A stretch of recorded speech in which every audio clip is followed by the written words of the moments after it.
வணக்கம் நானி சார், எப்படி இருக்கீங்க? சூப்பரா இருக்கு சார். எப்படி சார் போச்சு 2.5 மாசம் பிஜிடி? இந்தியா தோத்துருக்காங்க, பட் இருந்தாலும் ஒரு பெரிய சீரீஸ், பெரிய பேட்டில் எப்படி இருந்துச்சு உங்களுக்கு? Outstanding series sir. தோக்கிறது ஜெயிக்கிறதெல்லாம் விடுங்க, ஒரு சின்ன மைல்டு மார்ஜின்ஸ் தான் அது. பட் இருந்தா கூட இந்த சீரீஸ் வந்து ஆக்சுவலா பாத்தீங்கன்னா ஆஸ் எ ஸ்பெக்டேட்டர் டெஃபினெட்லி எல்லாருமே என்ஜாய் பண்ணிருப்பாங்க. ஆஸ் எ கமெண்டேட்டர் வந்து எனக்கு தெரிஞ்சு one of the best ever series நான் பண்ணியிருந்தேன். எவ்வளவு சீரீஸ் பண்ணிருக்கேன், பட் இந்த சீரீஸ் மாதிரி நாட் ஈவன் 1 செகண்ட் வந்து ஐயோ என்ன மேட்ச் வந்து தொய்வா போகுது, கொஞ்சம் ஒரு மாதிரி போர் அடிக்குது, எதுவுமே இல்லை. எவ்ரி செகண்ட் நம்ம இப்படி நினைக்கும் போது அப்படி, அப்படின்னு நினைக்கும் போது இப்படி, அது மாதிரி வந்து ஒரு சீஸ் ஆஃப் பேட்டல்ல ஒரு ஃபேண்டாஸ்டிக் ட்விஸ்ட் அண்ட் டர்ன்ஸ் ரொம்ப ரொம்ப சாட்டிஸ்ஃபைங்கா இருக்கு. பெர்த்ல நம்ம மேட்சை ஸ்டார்ட் பண்ணப்போ பாத்தீங்கன்னா ஃபர்ஸ்ட் மேட்ச் வின் பண்றோம், ரோஹித் இல்லாம கூட வின் பண்றோம், நல்லா பெர்ஃபார்ம் பண்றோம். ஒரு பெரிய ஆஸ்திரேலியன் டீம், அந்த ஆஸ்திரேலியா மீடியா, ஆஸ்திரேலியா கிரிட்டிக்ஸ் எல்லாருமே கொஞ்சம் பதற்றம் ஆகிடுறாங்க இல்லையா? அந்த சமயத்திலேயே இந்தியா ஃபர்ஸ்ட் மேட்ச் வின் பண்ணி இருக்க கூடாது, கோலி வந்து ஃபர்ஸ்ட் மேட்ச்லயே செஞ்சுரி அடிச்சிருக்க கூடாதுன்னு இந்தியாவுக்கு சாதகமா தான் எல்லாரும் பேசிக்கிட்டு இருந்தாங்க. இந்தியா தான் ஒரு அப்பர் ஹேண்ட்ல இருக்கிற மாதிரி இருந்துச்சு. பட் அதுக்கப்புறம் மொத்தமா வந்து போட்டு விட்டுட்டோம். என்ன நடந்துச்சு, என்னெல்லாம் தப்பா போச்சுன்னு நினைக்கிறீங்க? இல்ல ஆக்சுவலா இது எப்படின்னா, ஃபர்ஸ்ட் மேட்ச் மேபி ஆஸ்திரேலியன்ஸ் ரொம்ப காம்ப்ளசண்டா இருந்திருப்பாங்க. அதாவது ஹோம் சீரீஸ்ல வந்து இந்தியா தோத்து 12 வருஷம் ஆச்சு. 2012 அப்புறம் ஹோம் சீரீஸ்ல இந்தியா தோக்கவே இல்லை. இந்த இங்கிலாந்து வந்து உதச்சிட்டு போனாங்க. ஸோ அதுல வந்து ஒரு நியூசிலாந்து சைடு வந்து நம்ம எப்பவுமே வந்து ஒரு பிக் 3ல பேச மாட்டோம். நியூசிலாண்டுன்றது வந்து ஒரு ஃபைட்டிங் சைடு தான் நம்ம பேசுவோம். அந்த மாதிரி ஒரு சைடோட வந்து நீங்க 3-0 அட் ஹோம் கன்வின்சிங்கா நீங்க உதப்படும் போது கண்டிப்பாக இந்தியன்ஸுக்கு வந்து டோட்டலா வந்து பிஃபோர் த சீரீஸ் வந்து ரைட் ஆஃப் பண்ணிட்டாங்க. அதாவது யார் யாரெல்லாம் வந்து பிஃபோர் த சீரீஸ் வந்து இந்தியன்ஸ் வந்து பயங்கரமா ஆடுவாங்கன்னு நினைச்சா அவங்க எல்லாம் கூட மாத்திட்டாங்க எல்லாத்தையுமே. அதாவது இந்தியன் ஷூராவே காலி ஆயிடுவாங்கன்னு சொல்லிட்டு. பட் என்னன்னா ஆஸ்திரேலியன் பிளேயர்ஸும் பாத்தீங்கன்னா அவங்களும் டேவிட் வார்னர் வந்து போனது அவங்களுக்கு பெரிய இழப்பு அட் தி டாப். ஏன்னா எப்பவுமே வந்து அந்த ஓப்பனிங் வந்து அதுவும் பும்ரா மாதிரி ஒரு வேர்ல்ட்ஸ் பெஸ்ட் போலர் இருக்கும்போது ஓப்பனிங் வந்து ரொம்ப ரொம்ப இம்பார்ட்டன்ட். அது இல்லை அவங்களுக்கு. பட் ஈவன் தென் அவங்க வந்து கொஞ்சம் காம்ப்ளசண்டா இருந்துட்டாங்க. அதுதான் எனக்கு, அதாவது மைண்ட்ல காம்ப்ளசன்ட், ஆன் த ஃபீல்டும் பாத்தீங்கன்னா அவங்களும் வந்து நிறைய பிளேயர்ஸ் வந்து அவுட் ஆஃப் ஃபார்ம்ல வராங்க. நீங்க பாத்தீங்கன்னா லபுஷன் 16 இன்னிங்ஸ் அடிக்கல, ஸ்மித் ஒரு 10 இன்னிங்ஸ் அடிக்கல. ஸோ அதே மாதிரி பாத்தீங்கன்னா ஓப்பனிங் புது ஒரு மெக்ஸ்வீனியை வந்து ஒரு மிடில் ஆர்டர் பேட்டர் ஓப்பனிங் ஆக்குறாங்க. Mitchell Marsh T20 player, Travis Head அவர் வந்து அடிச்சா வின்னு, அடிக்காம போனா பெரிய டேஞ்சர். ஸோ அவங்களும் வந்து குவாஜா. ஸோ அவங்களும் வந்து ஆக்சுவலா பாத்தீங்கன்னா not a settle side. And with complacency I think Indians வந்து ஐ திங்க் பும்ரா மேட்சுக்குங்க. அந்த மேட்ச் கூட நீங்க பாத்தீங்கன்னா பெர்த் கூட 150 பெர்த்ல வந்து எப்பவுமே ஆஸ்திரேலியனோட ஃபோர்ட்ரஸ் தான் அது. ஸோ அதுல 150 ஆல் அவுட் ஆன போது இந்த டெஸ்ட் மேட்ச் வந்து 3 நாள்ல முடியும் ஆஸ்திரேலியா வின் மாதிரி தான் இருந்தது. பட் அந்த பும்ரா வந்து 66 for 7 ஃபர்ஸ்ட் டே முடியும் போது அந்த பும்ராவுடைய மேஜிக் அதுதாங்க சீரீஸே மாத்திட்டு. இந்த சீரீஸை பொறுத்த வரைக்கும் நமக்கு நிறைய ஷாக்கிங்கான விஷயங்கள் நடந்துச்சு, நிறைய டிசப்பாயின்மெண்ட்ஸ் இருந்துச்சு. அதுல ஃபர்ஸ்ட் நம்ம வந்து பார்த்ததுன்னா வந்து அஸ்வினோட ரிட்டையர்மெண்ட் தான். இந்த ரிட்டையர்மெண்ட் சீரீஸ்க்கு இடையில வரும்னு யாருமே எக்ஸ்பெக்ட் பண்ணல. அது இருந்தாலும் தன்னோட கடைசி கட்ட கரியர்ல இருந்தாலுமே இப்படி ஒரு நிலைமையில வரும்னு எக்ஸ்பெக்ட் பண்ணல. நீங்க எதிர்பார்த்தீங்களா? இந்த முடிவு இந்த சமயத்துல சரியான முடிவா எதனால இருக்கும்னு நினைக்கிறேன்? இல்ல, முடிவை பத்தி நம்ம பேச முடியாது, பிகாஸ் அது இண்டிவிஜுவல் டிசிஷன். ஏன்னா தோனி கூட நீங்க பாத்தீங்கன்னா இதே மாதிரி தான் ஒரு 3வது டெஸ்ட் டிரா ஆனோம்னா ரிட்டையர் ஆயிட்டார். ஆஸ்திரேலியா சீரீஸ் 2014ல தோனி கேப்டன். ஸோ அவரே பாத்தீங்கன்னா ஃபர்ஸ்ட் 2 டெஸ்ட் இந்தியா லூஸ் பண்ணிட்டு 3rd டெஸ்ட் டிரா பண்ண உடனே திடும்னு அனௌன்ஸ் பண்ணாரு, ஐம் ரிட்டையரிங் ஃப்ரம் டெஸ்ட் கிரிக்கெட்னு சொல்லிட்டு விராட் கோலிக்கு கேப்டன்சியை ஹேண்ட் ஓவர் பண்ணார். ஸோ ரிட்டையர்மெண்ட்ஸ் அதுவும் நீங்க எடுத்து பாத்தீங்கன்னா ஹிஸ்டரி எடுத்து பாத்தீங்கன்னா இந்த ஆஸ்திரேலியா சீரீஸ் வந்து எந்தெந்த டீம்லாம் ஆஸ்திரேலியாவுக்கு போகுதோ அந்தந்த டீம்ல எக்கச்சக்க பிளேயர் ரிட்டையர்மெண்ட்ஸ் வருங்க. அந்த சீரீஸ் வந்து ஏதோ ஒரு ஜிங்ஸ், அது ரஹானே கிடையாது, ஜிங்ஸ். ஸோ அந்த மாதிரி வந்து அங்க பாத்தீங்கன்னா எத்தானா நீங்க இங்கிலாந்து டீம்ல எடுங்க, நீங்க நியூசிலாந்து எடுங்க, அங்க போன உடனே ஒரு 2 பிளேயர் காலியாவாங்க, டாப் பிளேயர்ஸ். ஸோ அஸ்வின் எடுத்த முடிவு அதுக்கு காரணம் வந்து one of the main reasons வந்து ஆக்சுவலா பாத்தீங்கன்னா அந்த டீமோடைய கம்போசிஷனை வந்து right from the first match வந்து டீம் மேனேஜ்மெண்ட் கம்பீர் அவர் தான் நம்ம சொல்லணும். அவர் என்ன பண்ணாருன்னா முதல்ல எடுத்த உடனே ஃபர்ஸ்ட் வாஷிங்டன் சுந்தர் ஆட வச்சாரு. அதுக்கு அடுத்த மேட்ச் பாத்தீங்கன்னா வாஷிங்டன் ஒன்றும் பெரிய தப்பு பண்ணல, அவரை டிராப் பண்ணிட்டு பிளேட் அஸ்வின். சோ அஸ்வினும் ஒன்னும் பெரிய தப்பு பண்ணல, அவர் கிடைச்ச சான்ஸ்ல ஒரு 22 அடிச்சாரு. போலிங்கும் அவர் கொடுத்த ஓவர்ஸ் நல்லா தான் போட்டாரு, ஒரு விக்கெட் எடுத்தாரு. ஸ்பின்னர்ஸுக்கு நேத்தன் லைனே இந்த சீரீஸ்ல காணாம போயிட்டாரு பாருங்க. ஸ்பின்னர்ஸுக்கு டோட்டலா ஹெல்ப் இல்லாத சீரீஸ். சோ அவர் ஒன்றும் பண்ணல கூட அடுத்த டெஸ்ட் வந்து சடனா பாத்தீங்கன்னா ஜடேஜா ஆட வச்சிட்டாங்க. அண்ட் ஜடேஜா வந்து 77 பேட்டிங்ல அடிச்சிட்டாரு. அந்த டெஸ்ட் டிரா ஆகிறதுக்கு முக்கியமான காரணமாச்சு. ஸோ நேச்சுரலி ஒரு ஸ்பின்னர் தான் ஆட முடியும். அண்ட் அது ஆடினா ஜடேஜா தான் ஆட போறாரு. ஸோ அஸ்வின் யோசிச்சுப்பாரு, இதுக்கப்புறம் வந்து மீதி 2 டெஸ்ட் நம்ம ஆட போறது இல்லை. அதுக்கப்புறம் வந்து நடுவில் பெரிய gap, world test championship qualify ஆகிறது கஷ்டம். ஸோ அதுக்கு அடுத்தது போறது இங்கிலாந்து டூர். இங்கிலாந்து டூர்ல போனாலும் ஒரு ஸ்பின்னர் தான் ஆட போறோம். அது மோர் லைக்லி ஜடேஜா தான் ஆடுவாரு. ஸோ அதனால அஸ்வின் என்ன யோசிச்சிருப்பாரு, நம்ம வந்து சும்மா வந்து அஸ்வின் மாதிரி ஒரு லெஜெண்டுக்கு சும்மா ஒரு பேசஞ்சர் மாதிரி நீங்க போயிட்டு உட்கார்ந்து முடியவே முடியாது. ஏன்னா Ashwin is a type of guy who wants to perform all the time, who wants to contribute all the time. அவருக்கு வந்து நீங்க எங்க இருந்தாலுமே அவர் வந்து அந்த ஒரு கான்ட்ரிபியூட்டர். அவர் நீங்க அந்த மாதிரி இருக்கும்போது அவர் வந்து நீங்க உள்ள உட்காந்து ஜஸ்ட் மேட்ச் பார்க்க வச்சீங்கன்னா ப்ராபப்ளி அதுதான் அவருடைய ரிட்டையர்மெண்ட்டுக்கு it would have let him. So ஒரு வருஷத்துக்கு ஒன்றும் பெரிய லெவல்ல டெஸ்ட் மேட்ச் கிடையாது. நம்ம என்னத்துக்கு டீமோட சும்மா உட்காந்து இஸ் அச்சீவ்ட் எவ்ரிதிங். 537 விக்கெட் எடுத்தாச்சு. Man of the series 11, 10 wicket இந்த மேட்ச் எடுத்திருக்காரு. 100 அடிச்சிருக்காரு, 600 அடிச்சிருக்காரு, 10 விக்கெட் 100 அடிச்சு எல்லா ரெக்கார்டையும் பண்ணிட்டாரு. அந்த மோட்டிவேஷன் இருந்திருக்காரு. நீங்க பேசும்போதே சொன்னீங்க அவர் வந்து பெஞ்சில சும்மா உட்காந்துருக்கத விருப்பப்பட மாட்டாரு. ஓவர்சீஸ் கண்டிஷன்ஸ்ல அஸ்வினை வந்து டீம் சரியா யூஸ் பண்ண மறுத்துட்டாங்களோ, தவறிட்டாங்களோ? ஏன்னா நம்ம ஒரு இங்கிலாந்து சீரீஸ் கூட பாத்துருவோம். 5 மேட்ச் அவர் வந்து பெஞ்சிலேயே உட்கார வச்சு யூஸ் பண்ணாமலே விட்டுருப்பாங்க. அதுக்கு முன்னாடி கவுண்டியில போய்லாம் ஆடிட்டு வந்திருப்பாரு. அப்புறம் வந்து இந்த வேர்ல்ட் டெஸ்ட் சாம்பியன்ஷிப் ஃபைனல்ஸ்ல கூட யூஸ் பண்ணாம விட்டுருப்பாங்க. இந்த மாதிரி குரூசியலான டைம்ஸ்ல அஸ்வினோட சர்வீஸை வந்து யூஸ் பண்ண தவறிட்டாங்களோ? 100% யூ ஆர் பெர்ஃபெக்ட்லி ரைட். ஏன்னா அஸ்வினை நீங்க ஆக்சுவலா பாருங்க, நீங்க ஓவர்சீஸ்ல வந்து இவங்க வந்து மைண்ட் செட்ல, அதாவது எப்பவுமே வந்து நீங்க இருக்கீங்க, உங்களை வந்து நான் வந்து நல்லவன் நினைச்சுன்னு நான் இந்த இன்டர்வியூக்கு வந்தேன்னா என்னுடைய பதில்லாம் அந்த ஆங்கிள் இருக்கும். உங்களை வந்து நீங்க வந்து குதர்க்கமா அதை கேட்க போறீங்கன்னு நினைச்சு வந்தா நானும் வந்து ஒரு காஷனோட இருப்பேன். இவர் இந்த நோக்கத்துலதான் இவர் கேட்கிறாருன்னு சொல்லிட்டு. அதே மாதிரி ப்ரீ கன்சீவ்ட் நோஷன்ஸே இருக்கக்கூடாது. எப்பவுமே பாத்தீங்கன்னா நீங்க வந்து ஓவர்சீஸ் போகும்போது இந்தியனுடைய மைண்ட் செட் நீங்க பாத்தீங்கன்னா இப்ப இருக்கிற செட்டப் இல்ல. நீங்க ஆதி காலத்துல இருந்து எடுத்து பாத்தீங்கன்னா உடனே ஓவர்சீஸா ஸ்பின்னர்ஸ்னால போட முடியாது. ஒன்லி ஃபாஸ்ட் பவுலர்ஸ் தான் போடணும். அந்த ஃபாஸ்ட் பவுலர் வெதர் அவருக்கு அந்த ஒரு இன்டர்நேஷனல் குவாலிட்டி இருக்கு அதெல்லாம் பார்க்க மாட்டாங்க. ஃபாஸ்ட் பவுலர் ஆட வச்சிடணும், இல்ல ஆல்ரவுண்டர்ஸ் ஆட வச்சிடணும். ஃபாஸ்ட் பவுலிங் ஆல்ரவுண்டர்ஸ் இதுதான் செட்டப். பட் ஆக்சுவலா பாத்தீங்கன்னா அஸ்வின் ஆஸ்திரேலியால செம்மையா பண்ணிருக்காரு. பேட்டிங்ல 50 அடிச்சிருக்காரு, போலிங்ல கொடுத்த போதெல்லாம் 3 விக்கெட் எடுத்திருக்காரு. போன முறை வந்து சீரீஸ் வின் பண்றதுக்கு முக்கியமான காரணம் அவர் வந்து போலிங் போட்டதும் சரி, சிட்னில அவர் ஆடின பேட்டிங் வித் விஹாரி. சோ அந்த டெஸ்ட் சேவ் பண்ணிட்டனால தான் அடுத்தது பிரிஸ்பேன்ல வின் பண்ண முடிஞ்சது. சோ கிட்டத்தட்ட 2 பேரும் சேர்ந்து ஒரு 50-60 ஓவர் அகேன்ஸ்ட் ஆஸ்திரேல் போலிங் உடம்பு ஃபுல்லா அடி வாங்கி ஆடுறாரு. சோ இவங்க என்ன பண்றாங்கன்னா, நீங்க வெளியூர் world test championship final clear example. அதுல நீங்க அஸ்வினை ஆட வச்சிருந்தீங்கன்னா ஷூரா அந்த ஒரு விராட் கோலி, ரோஹித் சர்மா இவங்களுக்கு எல்லாம் பாத்தீங்கன்னா நீங்க இவர் ஆட வச்சிருந்தீங்கன்னா 2 ஃபைனல்ஸ் ஆடி இருக்காங்க. சோ அதுல வந்து டெஃபினெட்லி கப்பு கையில வந்திருக்கும். டிராவிஸ் ஹெட்ரிக் ஷூரா எடுத்திருப்பாரு அஸ்வின். மைண்ட் செட்டுங்க, வேற ஒண்ணுமே பண்ண முடியாது. நியூசிலாந்து கூட நடந்தப்போ WTC ஃபைனல்ஸ்ல அஸ்வின் ஆட வச்சிருப்பாங்க.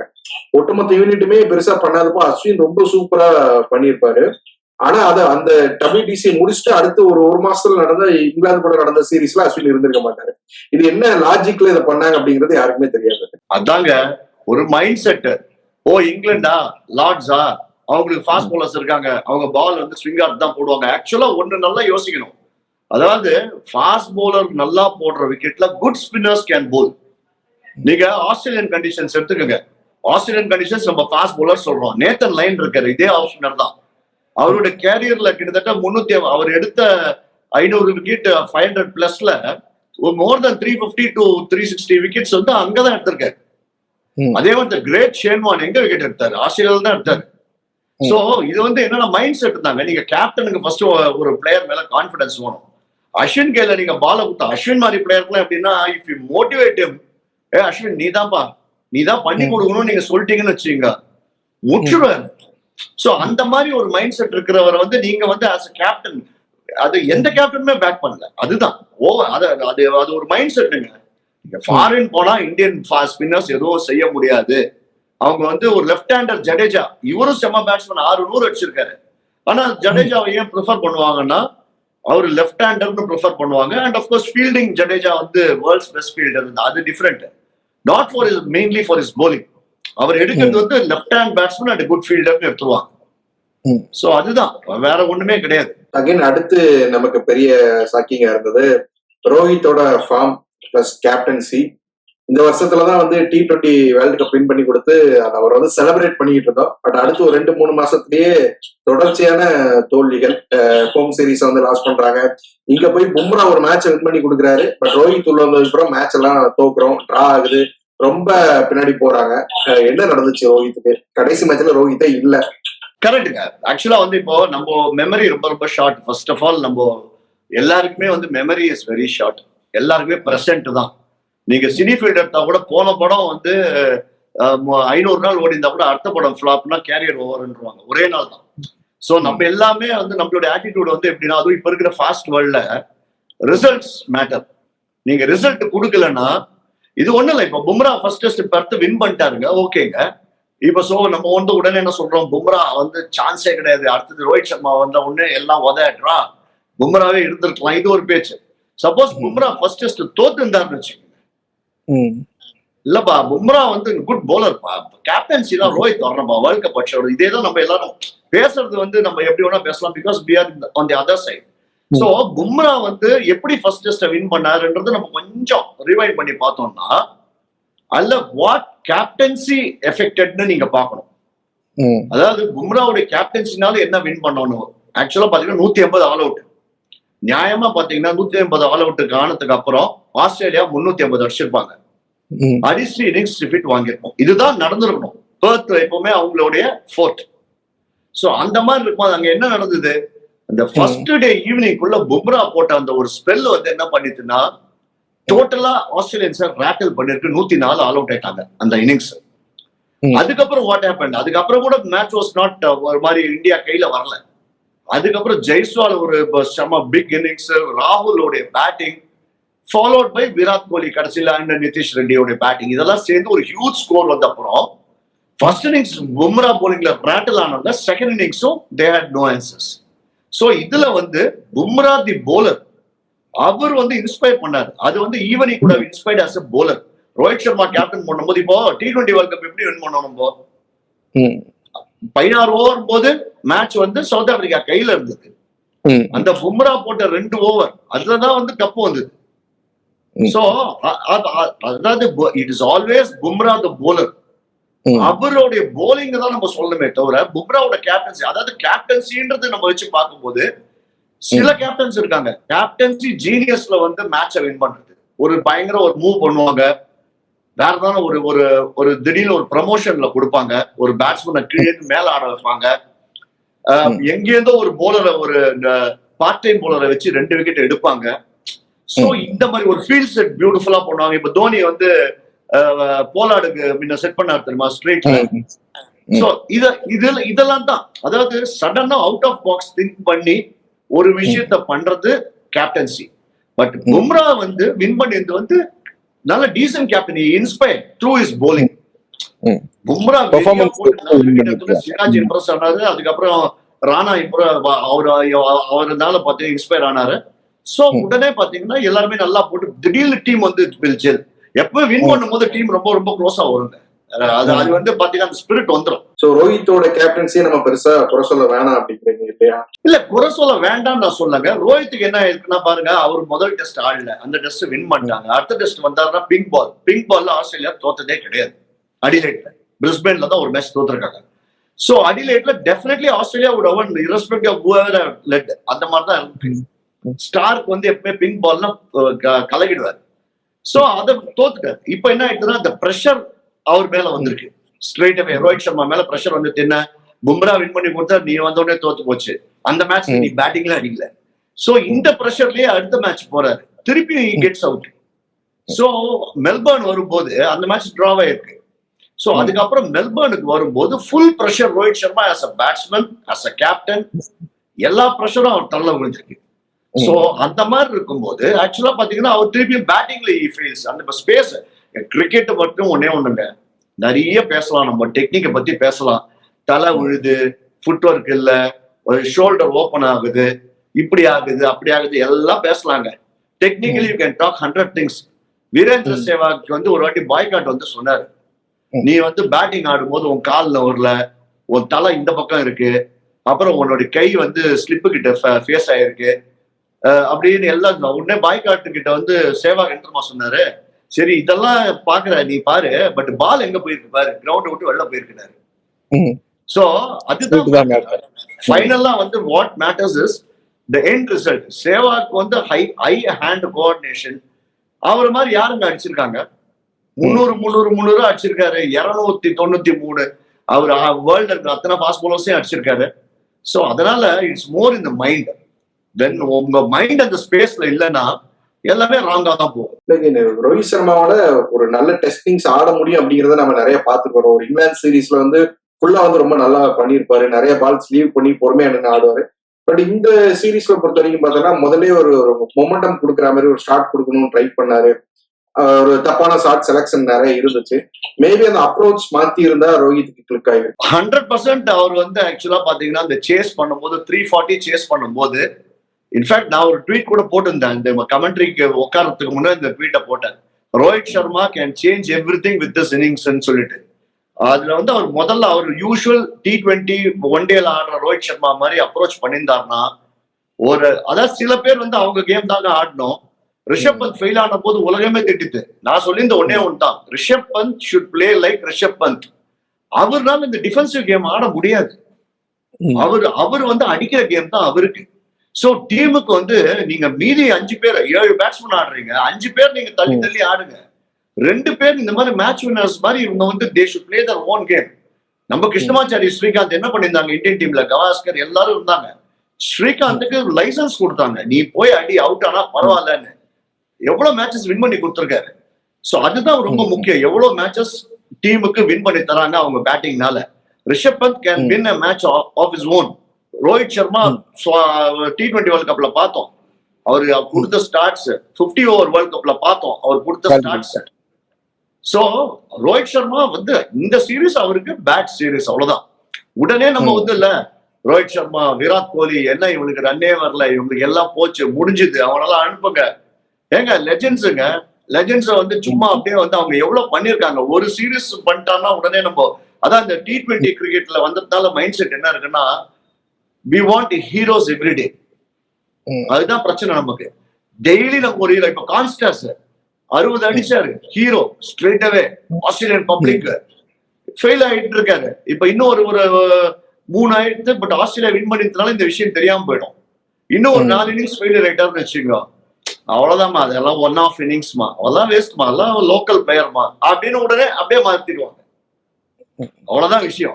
நீங்க அஸ்வின் பத்தி பேசும்போது சொன்னீங்க இன்னும் நிறைய கேப் இருக்கு அடுத்த டெஸ்ட் சீரீஸ் ஆடுறதுக்கு அப்படின்னு. இப்போ ரோஹித் விஷயத்துலயும் அதுதான் அப்படின்னு நினைக்கிறேன். இப்போ அவர் முன்னாடி வந்து ஒரு கொஸ்டின் வைக்கிறாங்க, ரிட்டையர்மெண்ட் பத்தி எல்லாருமே ஒரு கேள்வி எழுப்பிட்டு இருக்கிறாங்க. அவர் நான் இன்னும் ரிட்டையர்ட் ஆகல, அதை பத்தி யோசிக்கல அப்படின்னு தான் சொல்லிட்டு இருக்கிறாரு. பட் யதார்த்தமா பார்த்தா என்ன அவரோட ஃபியூச்சர் என்னவா இருக்கும், அதை பத்தி உங்களோட கருத்து என்ன? எனக்கு தெரிஞ்ச ரோஹித் சர்மா அண்ட் விராட் கோலி 2 பேருக்குமே வந்து சிமிலர் ஃபியூச்சர் தாங்க. அதாவது என்னன்னா அவங்க 2 பேரும் இப்ப இந்த டைம் நீங்க சொன்ன மாதிரி 6 months வேர்ல்ட் டெஸ்ட் சாம்பியன்ஷிப்பும் குவாலிஃபை ஆகல. சோ அதனால வந்து ஸ்ட்ரெயிட் அவே இதுக்கு அடுத்த big series is England series. So அது வரைக்கும் லாட் ஆஃப் கிரிக்கெட் நடுவில் இருக்கு. சாம்பியன்ஸ் டிராஃபி ரோஹித் சர்மா அடிச்சாலே பெர்செப்ஷன் மாறிடுது. அதாவது இமீடியட்டா சாம்பியன்ஸ் டிராஃபி இருக்கு. சோ அதுல இந்தியா வந்து கப்போர்ட் தூக்கிட்டாங்கன்னா, ரோஹித் சர்மா வந்து 2 வேர்ல்ட் கப் 2007 வேர்ல்ட் கப் டீம்ல இருந்தாரு, இப்போ இந்த T20 அடிச்சு கொடுத்திருக்காரு, பிளஸ் சாம்பியன்ஸ் டிராஃபியை வின் பண்ணிட்டாருன்னா தோனி பண்ணிருக்காரு 2 வேர்ல்ட் கப் ஒரு champions trophy. So Rohit Sharma will also become like that. And அதுல அவர் பேட்டிங்ல கான்ட்ரிபியூட் பண்ணிட்டாருன்னா டெஃபினெட்லி உடனே வந்து அவர் ஃபார்ம் பண்ணிட்டாரு, இதுதான் ஆடி இருக்கணும் ஆஸ்திரேலியால எல்லாரும் பேச ஆரம்பிச்சிருவோம். தென் கம்ஸ் ஐபிஎல் திருப்பி பயங்கரமா அடிக்க ஆரம்பிச்சிட்டாங்கன்னு வச்சுக்கோங்க. சோ நேச்சுரலி உடனே வந்து ஃபார்ம் வந்துட்டாங்க, கிளியர் ஸ்பேஸ் ஆஃப் மைண்ட். அதாவது நான் என்ன சொல்றேன்னா, ஒரு சீரீஸை வச்சு நீங்க டிசைட் பண்ண கூடாது. இது கிளியர் எக்ஸாம்பிள் ஆஸ்திரேலியன்ஸே கொடுத்துருக்காங்க. நீங்க ஃபர்ஸ்ட் இந்த பர்த் டிஃபீட்டுக்கு அப்புறம் நீங்க பாத்தீங்கன்னா ஆஸ்திரேலியன் பிரஸ்ஸே பேசியிருந்தாங்க, பாத்தீங்களா, லபுஷேனை டிராப் பண்ணும் கடைசி மேட்ச் இது அடிலைட்ல, ஸ்மித்துக்கும் ஃபார்ம்ல இல்ல, ஏதோ ஓப்பனிங் போயிட்டு திருப்பி வந்துட்டாரு, எல்லாம் பேசினாங்க. But Australian selectors persistent. மார்ச்சோட ஃபெயிலியரியா 4 மேட்ச் அவங்க வச்சுட்டு 5வது மேட்ச் தான் எடுத்துட்டு வந்தாங்க. ஏன்னா இந்த மேட்ச் டிசைடிங், அதாவது சீரீஸ் வின் பண்ற மேட்ச்ல தான் வெப்ஸ்டரை கொண்டு வந்தாங்க. சோ நீங்க என்னன்னா, ஒருத்தர்கிட்ட ஒரு குவாலிட்டி இருக்குன்னு தெரிஞ்சுதுன்னா அவருக்கு 1.5 days வருங்க. ஆஃப் சீரிஸ் வரும். எவ்வளவு பிளேயர் வந்து டோட்டலா ஃபெயிலியர் ஆயிருக்காங்க. சோ அந்த சீரீஸ்ல இருந்து அவங்க மீண்டு வரதுக்கு அவங்களுக்கு இன்னொரு ஆப்பர்ச்சுனிட்டி. அண்ட் நான் சொல்றேன், இந்த மாதிரி லெஜெண்ட்ஸ் எல்லாம் வந்து நீங்க அனுப்புற மாதிரி வச்சுக்க மாட்டாங்க. அவங்களே வந்து இன்னும் ஒரு சீரீஸ் ஆடுவாங்க. அந்த சீரீஸ்ல வரணும்னா அவங்களே வந்து அந்த ஃபார்மேட் விட்டு போயிடுவாங்க. சோ அதுதான் இப்ப Rohit Sharma world cup win பண்ண உடனே அவரு விராட் கோலி எல்லாம் ஜடேஜா எல்லாம் எதுக்கு T20 இருந்து நல்லா தானே பண்ணாங்க, எதுக்கு ரிட்டையர் ஆகணும்? Because they know when to retire. இதை வந்து நம்ம பிரஸ் எல்லாம் என்ன பண்ணோம்னா இமிடியட்லி தே வாண்ட் ஸ்டோரிஸ். என்னடா பண்ணலாம், அதோ இவர் உடனே தூக்கி போட்டு வேண்டாம் இன்னொருத்தர யாருங்க ரீப்ளேஸ்மெண்ட், அதை சொல்லுங்க. நீங்க இப்போ ஒரே கேள்வி நான் உங்களுக்கு கேட்கிறேன். சப்போஸ் இப்போ கோலி, ரோஹித் சர்மா, ஜடேஜா எல்லாரும் போயிட்டாங்க, இப்போ இன்னொரு ஃபாஸ்ட் பாலர் ஆடி இருக்கலாம் அப்படின்றீங்க. நீங்க யார் இருக்காங்க உங்க பேங்க்ல, யார் இருக்காங்க பேட்ஸ்மேன் சொல்லுங்க, ஒரு 4 பேட்ஸ்மேன் இந்த ரேஞ்சில சொல்லுங்க இன்டர்நேஷனல் குவாலிட்டியில. அது சொல்ல முடியல அப்படிங்கிறது நம்ம கிட்ட டொமஸ்டிக்கா பெரிய சர்க்யூட் இருக்கு. நாம அதுல எதுவும் தப்பு பண்றோமா? இன்னும் 4 பிளேயர்ஸ் வந்து பின்னாடி பேக்கப்பா வச்சுக்காம அதுல எதுவும் தப்புகள் இருக்கா? இல்லங்க, அதான் ஆக்சுவலா வந்து இந்தியா ஒரு ஆப்பர்ச்சுனிட்டியை மிஸ் பண்ணாங்க. அதாவது இந்தியா மேட்ச் நடந்த போது சாய் சுதர்ஷன் ஒரு 100 அடிச்சார்.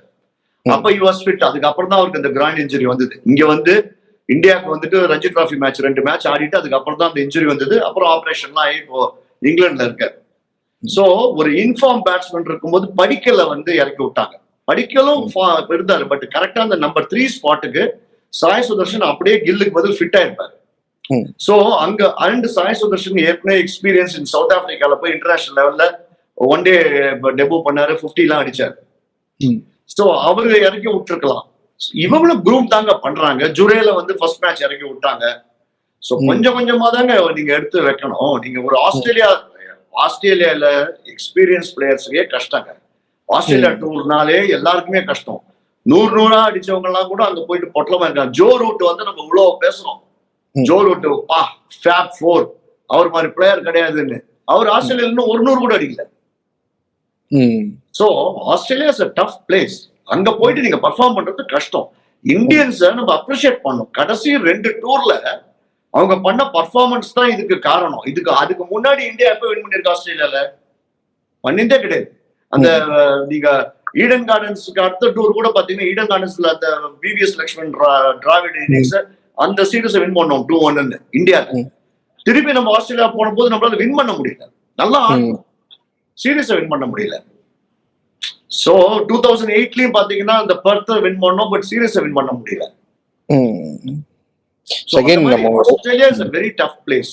ரோஹித் பத்தி நிறைய பேசணும், பட் கோலி பத்தி இந்த சீரீஸ் ஃபுல்லா பேச பொருளா இருந்தது விராட் கோலி தான். அவுட் ஆகுறாங்க அப்படிங்கறத தாண்டி எப்படி அவுட் ஆகுறாங்க அப்படிங்கறத ரொம்ப முக்கியமா கமெண்ட்ரிலையும் நீங்க பேசுவீங்க.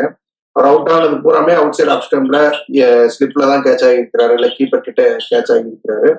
எந்த விஷயம் வந்து அவரோட அதை வந்து ரொம்ப பாதிக்குது அப்படின்னு நினைக்கிறேன்? ஏன்னா இதுக்கு முன்னாடி கோலி இதே மாதிரி ஒரு ஃபேஸ்ல இருந்திருக்காரு இங்கிலாந்து சீரீஸ்ல அந்த 2014-15 சமயத்துல. அதுக்கப்புறம் அதுல இருந்து மீண்டு வந்து ஆண்டர்சன் எல்லாமே ரொம்ப இம்பாக்ட்ஃபுல்லா எதிர்கொண்டிருக்கிறாரு. பட் இந்த சீரீஸ்ல அதை அவரால் பண்ண முடியல. ஒரே மாதிரி போட்டு அவரை விக்கெட் எடுக்கிறாங்க. என்ன தப்பு ஆச்சுன்னு நினைக்கிறீங்க? அதாங்க இது கொஞ்சம் ஒரியிங் ஃபேக்டர். இது வந்து மோர் இந்த மைண்ட் தான் நான் சொல்லுவேன். அதாவது சம்டைம்ஸ் வந்து இப்ப நமக்கு ஒரு விஷயம் பிரச்சனை அப்படின்னு வச்சுக்கோங்க, அது உங்க மைண்ட்ல நல்லா வந்துருதுன்னு வச்சுக்கோங்க.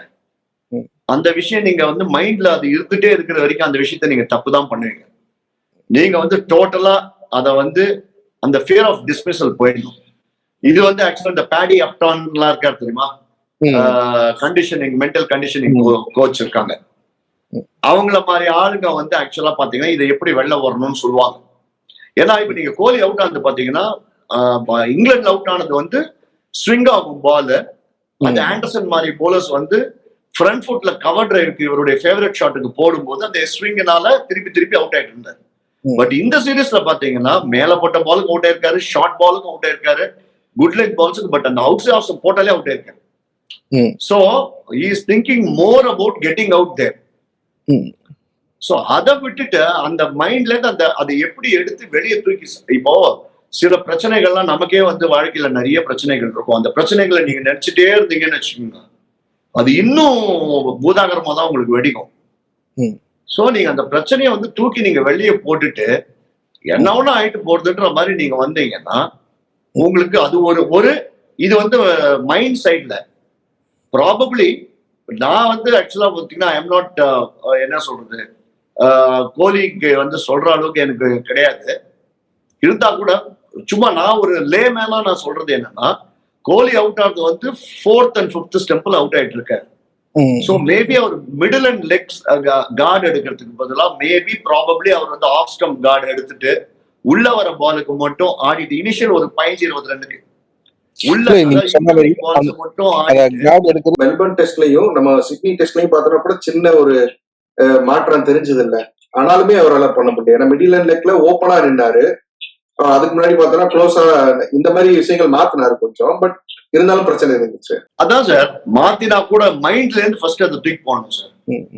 அந்த மைண்ட்ல இருந்து நீங்க தூக்கி போட்டுட்டீங்கன்னா அது வந்து கண்டிப்பா வரும். அண்ட் நீங்க வந்து சம்டைம்ஸ் என்ன ஆகும்னா உங்களுக்கு வந்து 2-3 வாட்டி நீங்க அதே இது இந்த ஷாட்டுக்குன்னு இல்லை, ஒரு ஹுக் ஆடுற பிளேயர் இருக்காருன்னு வச்சுக்கோங்க, அவர் 2-3 வாட்டி ஹுக் அடிக்க போயிட்டு டாப் அடிச்சு வாங்கி அவுட் ஆயிட்டாருன்னா அதுக்கப்புறம் அதுலதான் அவருக்கு ரன்ஸே நிறைய வரும். அதுக்கப்புறம் அவருக்கு அந்த ஷாட் ஆட பயம் வந்துடும். அது ஆடக்கூடாதுன்னு கண்ட்ரோல் பண்ணிட்டே இருப்பாரு. பட் திடீர்னு அந்த இன்ஸ்டிங்க்ட் வில் டேக் ஓவர். ஒரே பால் வரும், அந்த பால் ஆடுவார், ஆடி திருப்பி அவுட் ஆவார். ஒரு 4 வாட்டி அவுட் ஆனா அந்த ஷாட்ல வீக்கன் ஆயிடும். சோ இது வந்து அது ஒரு மைண்ட். இதுக்கு கிளியர் எக்ஸாம்பிள்ஸ் வந்து வீரேந்திர சேவாக் கவலையே பட மாட்டார். அவுட் சைட் ஆஃப் ஸ்டம்ப் நீங்க ஷார்ட் பால் போட்டீங்கன்னா கட் ஆடிட்டே இருப்பார். அவுட் ஆனதும் அடுத்த மேட்ச் வந்தா கட் தான் ஆடுவார் அந்த ஷாட்டுக்கு. சோ சில பிளேயர் வந்து அந்த ஃபியர் ஆஃப் ஆடம் கில்கிறிஸ்ட் அவர் எப்பவுமே சொல்லியிருக்காரு, ஃபியர் ஆஃப் டிஸ்மிசல் வந்துட்டுன்னா யூ ஆர் கான். நீங்க இப்படி அவுட் ஆகுறோமே, ஐயோ நம்ம இப்படி அவுட் ஆயிடுவோமே அப்படின்னு நீங்க நினைப்போம் உங்க மனசுல வந்துட்டுனா நீங்க காலிடுவார். எப்பவுமே fear of dismissal, fear of failure லைஃப்லயும் இருக்கக்கூடாது, கிரிக்கெட்லயும் இருக்கக்கூடாது. அது எப்படி ஓவர் கம் பண்றதுன்றது Virat Kohli has to decide. இப்போ ஒரு பெரிய கேப் இருக்கு. அடுத்து இங்கிலாந்து சீரிஸ் தான் வரப்போறாரு கோலி. இந்த கேப் என்ன பண்ண போறாரு? இல்ல ஒரு விஷயம், விராட் கோலி வந்து நான் இப்ப சொல்றேன் பாருங்க, இப்ப அவுட் ஆஃப் ஃபார்ம் தானே, அவுட் ஆஃப் ஸ்டம்ப் அவுட் ஆயிருக்காருல. இப்ப ஒயிட் பால் வந்த உடனே பாருங்க Virat Kohli champions டிராஃபிலேயே 1 or 2 hundreds வரும். அதுக்கு முன்னாடி மேட்ச் எதாவது ஆடினார்னா T20 ஒன் டே ஆடினாலும் அதுலயும் ஒரு ரன் வரும். என்ன ரீசன்னா ஒன் டேல வந்து இந்த அவுட் சைட் ஆஃப் ஸ்டம்ப் போட மாட்டாங்க. First every ball will be on the stumps, white ball இருக்கிறதுனால. And even outside off stump போட்டா கூட 2 slips ஒரு கலி இருக்காது. சோ விராட் கோலிக்கு ஃபார்முக்கு வரத்துக்கு இந்த white ball will be a very very great factor. So அதுல ஃபார்முக்கு வந்துட்டால மைண்ட் செட்டே என்ன ஆகணும். இப்போ ஒரு இங்கிலாந்து டூர் போறதுக்குள்ள சாம்பியன்ஸ் டிராஃபி இங்கிலாந்து சீரீஸ்ல ஒரு 300ன்னு வச்சுக்கோங்க. அப்புறம் IPL ஒரு ஃபேண்டாஸ்டிக் சீசன், ஒரு 400 அடிக்கிறாருன்னு வச்சுக்கலாம், 300 ஒரு 600s பிஃபோர் கோயிங் டு இங்கிலாந்துன்னு வச்சுக்கோங்க. அப்போ இந்த அவுட் சைட் ஆஃப் ஸ்டம்ப்லாம் தெரியவே தெரியாது. அவுட் சைட் ஆஃப் டப்புன்னு கவர் டிரைவ் அடிப்பார், 4 ரன் போகும், திடீர்னு பார்த்தா அங்க ஒரு 100 அடிச்சுவார். விராட் கோலி ஃபேன்ஸ்லாம் அதை கேட்டா ரொம்ப குதூகலமாயிருவாங்க. உண்மைங்க, நான் ஃபேன்ஸுக்காக சொல்லல, இதுதான் இப்படி. This is how great players come back to form. Virat Kohli என்ன சச்சின் கிட்ட போய் பேசுங்கன்னு சொல்றாங்க, கவாஸ்கர் கிட்ட போய் பேசுங்கன்னு சொல்றாங்க. வெளியிருந்து நிறைய அவருக்கு அட்வைஸ் போயிட்டு இருக்கு. விராட் கோலி இந்த ஃபேஸ் எப்படி கடந்து வருவாரு அந்த 6 மாசத்தை? இப்ப பாருங்க, என்ன மாதிரி ஆள் எல்லாமே நான் வந்து சொல்லிட்டு இருக்கேன், இப்படியா இந்த ஆஃப் ஸ்டம்ப் கார்டு இருக்கு. நான் சொல்லும் போது விராட் கோலிக்கு தெரியாதா சார்? எல்லாம் சார், அவர் இப்போ வீடியோ அனலிஸ்ட் இருக்காங்க. நீங்க பண்ற ஒவ்வொரு அந்த மேட்ச் முடிஞ்ச உடனே இப்ப நாங்க கமெண்ட்ரி பண்ணும்போது கூட எங்க கூட வீடியோ அனலிஸ்ட்லாம் இருக்காங்க. எவ்வளவு பால் வந்து இவர் வந்து லெக் சைட்ல ரன் எடுத்தாரு, எவ்வளவு பால விட்டாரு, எவ்வளவு பால வந்து கண்ட்ரோல்ல இருந்தாரு, எல்லாம் வந்து கை மேல வந்து விழுது சார். அந்த மாதிரி இருக்கும்போது விராட் கோலி மாதிரி ஒருத்தர் வந்து ஃபெயில் ஆகும் போது அவங்களை கேட்டிருக்க மாட்டாரா? அவர் என்ன அவருக்கு எல்லாமே அதான். அதனாலதான் நான் சொல்றேன், இது நாட் டெக்னிக்கல். அதுதோ ஒரே இடத்துல அவுட் ஆனா கூட சொல்லலாம், பியூரிஸ்ட் பண்டிட்ஸ் தான் சொல்லலாம் இது வந்து சம்திங் டெக்னிக்கல். பட் என்ன பொறுத்த வரைக்கும் Virat Kohli mind is very very strong. Virat Kohli மைண்ட்ல, சோ அவர் மைண்ட்ல எவ்வளவு ஸ்ட்ராங்ன்றது காமிக்கிறதுக்கு ஒரு சின்ன எக்ஸாம்பிள் சொல்றேன். 8-10 இன்னிங்ஸ், அதாவது ஒரு 100 தவிர எல்லாம் ஃபெயிலியர் தானே இந்த சீரீஸ்ல. நேத்தி அவருக்கு இந்த கேப்டன்சி பண்றதுக்கு வாய்ப்பு கிடைச்சது. அது பண்ணும்போது அவர் வந்து அந்த ஆஸ்திரேலியன் ஒரு கிரௌடு கிட்ட எப்படி பண்ணாரு, அந்த பேப்பர்ல இப்படி எல்லாம் பண்ணி எல்லாம் காமிச்சாரு. பாத்தீங்களா அந்த சீன்ஸ் எல்லாம்? நீங்க ஒண்ணு பாக்கெட் எல்லாம் திறந்து காமிச்சு, என்கிட்ட எதுவுமே இல்ல, செம்மையா போலிங் போட்டிருந்தாங்க, நாங்க எதுவுமே என்கிட்ட கிடையாது, அந்த இதை ஞாபகம் கொடுத்துறாரு, சாண்ட் பேப்பர் கேட் வந்து ஞாபகம் கொடுத்துறாரு கிரௌடுக்கு. நாங்கெல்லாம் நியாயமா கிரிக்கெட் ஆடுறோம், எங்க கிட்ட எல்லாம் எதுவுமே இல்லைன்றாரு. சோ இந்த மாதிரி வந்து ஒரு மைண்ட் ஸ்ட்ராங் வந்து very few people will have. Failure ஆயிட்டு இருக்கும்போது is confronting the crowd. So is very strong sir. நான் இப்ப take it from me, Virat Kohli திருப்பியும் ஒரு டெரிஃபிக் ஃபார்ம்ல வருவாரு. இஃப் அட் ஆல் சச்சினோட 100 பிரேக் ஆகுதுன்னா it will be only Virat Kohli. பாருங்க, டக்குன்னு கிட்ட வந்துருவாரு. திடீர்னு நீங்க நம்ம நெக்ஸ்ட் டைம் இன்டர்வியூ எதனா பண்ணும்போது பாத்தீங்கன்னா என்ன சார் சொன்ன மாதிரியே வந்துட்டு 10-100 அடிச்சாருன்னு நீங்க. அப்படி வந்தா எல்லாருக்குமே ரொம்ப சந்தோஷமா தான் சார் இருக்கும். இவரும் பார்த்தா இந்த சீரீஸ்ல இன்னொரு பேர் அதிகமா பேசப்பட்டது நம்ம கம்பீர் கோச். அவர் உள்ள வரப்போ நிறைய அவர் பத்தின நிறைய விஷயங்கள் பேசணும். ரொம்ப அட்டாக்கிங்கா போக போறாரு, இனிமேலாம் வந்து இன்னும் பெருசா டீம் வந்து பெருசா எடுத்துட்டு போக போறாருன்னு நிறைய பேர் வெளியே இருந்து என்னென்னமோ பேசணும். பட் உள்ள வந்ததுக்கு அப்புறம் நிறைய தோல்விகள், எதிர்பாராத தோல்விகள். அவரோட இந்த கோச்சிங் பீரியடை எப்படி பாக்குறீங்க? இல்ல, கம்பீர் ஆக்சுவலா ரொம்ப ரொம்ப ஒரு ஹைல இருக்கிற இந்தியன் டீம் சமயத்துல கோச்சிங் எடுத்திருக்காரு. எப்பவுமே ஒரு கோச் எப்படி தெரியுமா விரும்புவாரு, டீம் லோல இருக்கும்போது நீங்க கோச்சிங் எடுக்கணும். ஒரு கம்பெனி லாஸ்ட்ல போகும்போது நீங்க எம்டியா வந்தீங்கன்னா அந்த கம்பெனியை வந்து தூக்கின்னு போலாம் மேல. கம்பெனியை வந்து நம்பர் 1 கம்பெனி இந்த வேர்ல்டுன்னு வச்சிருக்கீங்க.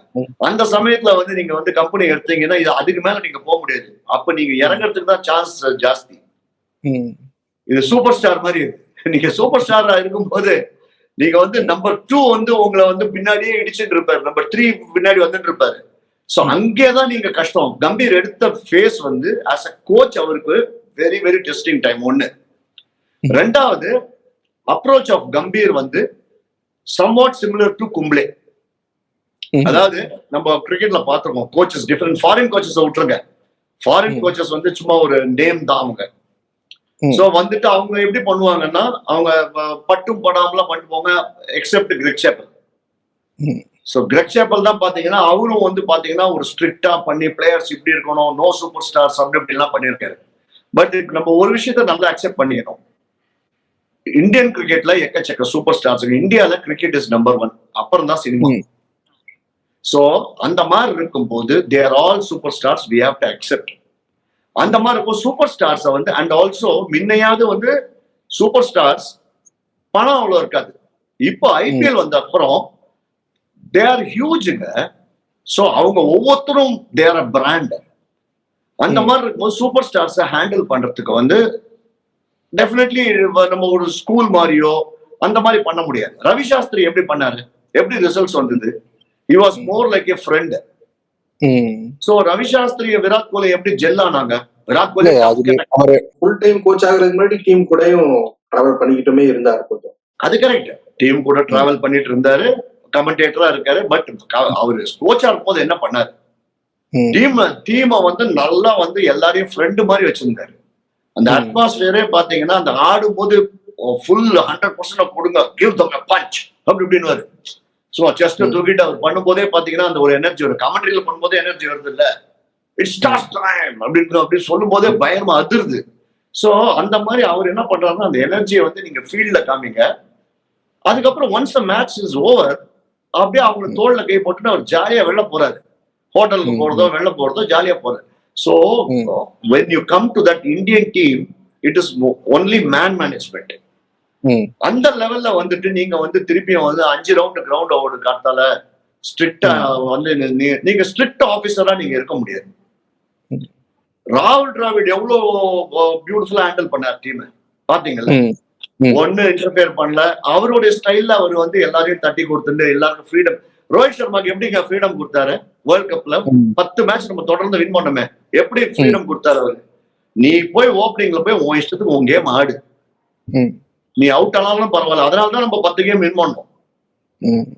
அண்ட் ஃபைனல்ஸ்லயே ரோஹித் சர்மா ஸ்கோர்ட் ஒரு 60 அடிச்சாரு. குவிக் ஃபயரா வந்து முதல்ல ஒரு 50 அடிச்சாரு நினைக்கிறேன். டப்பு டிப்புன்னு அடிச்சுட்டு போனாரு. அப்புறம் தான் நம்ம வந்து ஸ்லோ ஆயிட்டோம் 23 வேர்ல்ட் கப்ல சொல்ற 50 ஓவர்ஸ். சோ அதுதான் நீங்க வந்து இவங்களால லெஜெண்ட்ஸுங்க. பிளேயர்ஸ் லைக் விராட் கோலி, ரோஹித் சர்மா, அஸ்வின், அப்புறம் வந்து சச்சின் டெண்டுல்கர், டிராவிட், இவங்களெல்லாம் ஹேண்டில் பண்றதுன்றது வந்து அது வந்து மோர் ஆஃப் மேன் மேனேஜ்மெண்ட். அவங்களுக்கு தெரியும் என்ன பண்ணணும்னு சொல்லிட்டு. they have achieved so much, they have come to this level.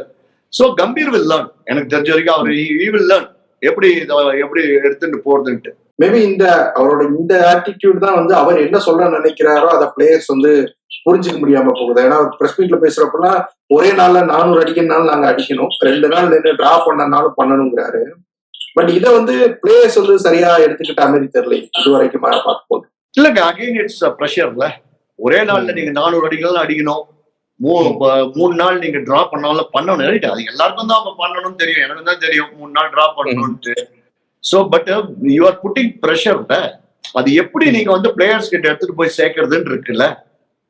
இப்போ ரிஷப் பந்துக்கு நீங்க எடுத்துக்கோங்க, கிளியரா எடுத்துக்கோங்க. ரிஷப் பந்துக்கு முதல்ல என்ன சொன்னாங்க, பாத்தாடுனாங்க. அவரால் என்ன ப்ரொடியூஸ் பண்ண முடிஞ்சது? இந்த 60 கடைசி இன்னிங்ஸ் அடிச்ச 60 கூட அப்படின்னு match winning Border Gavaskar trophy retain ஆகிறதுக்கே ஒரு ஹெல்ப் பண்ற 60 இருந்திருக்கலாம், பும்ரா இருந்திருந்தாரலாம். நீங்க இதே சீரீஸ் யோசிச்சு பாருங்க, பும்ரா சப்போஸ் போலிங்ல ஃபிட்டா இருந்து இந்த 162 முதல்ல ஒரு 3 விக்கெட் எடுத்த போது பும்ரா ஒரு 3 விக்கெட் எடுத்தாங்கன்னா ஆஸ்திரேலியா பொட்டலாம் இருப்பாங்க. பாசிபிலிட்டி இருந்தது. அப்ப எது ரொம்ப ரொம்ப இம்பார்ட்டன்ட்? பும்ராவுடைய 60 தான், இவரு பண்டோட 60 தான் வந்து ஒரு மேட்ச் சேஞ்சிங் இன்னிங்ஸ். அந்த இன்னிங்ஸ் எப்படி வந்தது? டிஃபென்ஸ் ஆடி வரல, பண்டோட யூஷுவல் கேம் ஆடி வந்தது. அது அந்த லைசன்ஸ் யார் கொடுத்தாங்க அவருக்கு? பும்ரா கொடுத்தாரா, கம்பீரே கொடுத்தாரா, இல்லைன்னா பண்டே எடுத்துட்டாரா இந்த லைசன்ஸ்? இல்ல, நம்ம பேசும்போது கம்பீர் வந்து ரொம்ப அட்டாக்கிங்கான ஒரு ஆளை அக்ரெசிவா போகணும்னு நினைக்கிறோம். ஈவன் ரிஷப் பண்டோட கேமுமே அந்த மாதிரியான ஒரு கேம் தான். ஆனா ஒரு 2-3 இன்னிங்ஸ் முன்னாடி பார்த்தோன்னா ரொம்ப நேரம் நின்று ஆடணும்னு நினைச்சிருப்பாரு. அது மாதிரி டிஃபென்சிவா ஆட சொல்லி அவருக்கு யார் வந்து இன்புட் கொடுத்துருப்பாங்கன்னு நினைக்கிறீங்க? டீம் என்ன மெசேஜ்? கோச் தாங்க, கோச் தான். டெஃபினெட்லி கோச் அண்ட் கேப்டன் ஷூரா சொல்லியிருப்பாங்க. எனக்கு மோர் தன் தி கேப்டன். ஏன்னா அந்த ஒரு ஸ்லோ ஆன அந்த இன்னிங்ஸ் நீங்க பாத்தீங்கன்னா அதுக்கு முன் டெஸ்ட்ல ஆன ஸ்லோ இன்னிங்ஸ் வந்து ரோஹித் கேப்டன், இது பும்ரா கேப்டன். சோ கோச் தான் 2 மேட்சுக்கும் காமனா இருந்தவர். அவர் தான் வந்து என்ன ஷோ யுவர் கிரிட், ஸ்டே தேர்னு சொல்லியிருப்பாரு. Maybe fight it out. Or இன்னொன்னு கூட பாசிபிலிட்டி இருக்கு, Rishabh Pant reacting to commentators, public, social media, அதுவும் இருக்கலாம். சோ அது அவரோட மைண்ட்ல போயிட்டு ஐயோ என்ன நம்மள எல்லாரும் இப்படி அவுட் ஆனா இப்படி சொல்றாங்களே அப்படின்னு சொல்லிட்டு அதை கூட யோசிச்சுட்டு கூட இவரே கூட இந்த மாதிரி எனக்கு ஆட தெரியும்னு ஒரு ப்ரூவ் பாயிண்ட் பண்ணிருக்காரு. அது வரல அவருக்கு. பட் அந்த 60 தான் அவரோட நேச்சுரல் கேம் இல்லையா? அதான் நமக்கு நிறைய மேட்சஸ் வின் பண்ணி கொடுத்துருக்கு இந்த மாதிரி ஆடின போனா. ஏங்க நான் திருப்பி சொல்றேங்க, ரோஹித் சர்மா அண்ட் ரிஷப் பந்த் இந்த டீமை பொறுத்த வரைக்கும் அவங்க 2 பேரும் அந்த கேம் தான் ஆடணும். கில் ஆடினார் தெரியுமா, அது தப்பு. கில்லோடைய கேம் வந்து நல்லா நின்று ஆடுற கேம். அவர் வந்து இறங்கி சுத்தி அவுட் ஆனது 2 இன்னிங்ஸ் இறங்கி சுத்தி இருக்காரு அவரு. நம்ம கில்ல பத்தி எல்லாம் பேசவே இல்லை. கில்லு வந்து இரஸ்பான்சிபிள் ஷாட். லஞ்சுக்கு முன்னாடி அவர் தான் அந்த லாஸ்ட் பால் அவுட் ஆகுறாரு, கடைசி பால். அப்புறம் செகண்ட் இன்னிங்ஸ் இறங்கி சுத்துறாரு. So that was wrong. So அதான் அது மாதிரி யாருக்கு என்ன வரணுமோ அதாங்க பண்ணணும். இப்போ கபில் தேவ் இருக்காரு. கபில் தேவ் அண்ட் இன்னைக்கு அதாவது நம்ம பேசுறது ஆல்ரவுண்டர்ஸ் நம்ம பேசணும்னா இட் இஸ் கபில் தேவ் தான் வந்து பயங்கரமான ஒரு ஆல்ரவுண்டர். அவர் வந்து 66 டெஸ்ட் கண்டினியூஸா ஆடினாரு. அதுக்கப்புறம் அவருக்கு ஒரு பிரேக் வந்தது. அந்த பிரேக் அன்பிட்னால இல்ல, அதுக்கப்புறம் ஒரு 60 ஆடினாரு. பட் அந்த பிரேக் வந்ததுக்கு என்னன்னா அவர் டெல்லி டெஸ்ட்ல தூக்கி வச்சு அவுட். அவரோட கேமே தான். அவர் தூக்கி வச்சு அவுட் ஒன்னு அடுத்த டெஸ்ட்டுக்கு என்ன பண்ணிட்டாங்க, அவரையும் சந்தீப் பாட்டீல் 2 பேரையும் சுனில் கவாஸ்கர் தான் கேப்டன் அப்போ டிராப் பண்ணிட்டார். இதே கபில் தேவ் நமக்கு வேர்ல்ட் கப் வின் பண்ணி கொடுத்திருக்காரு. 175 நாட் அவுட்டும் அவர் அப்படிதான் ஆடினாரு.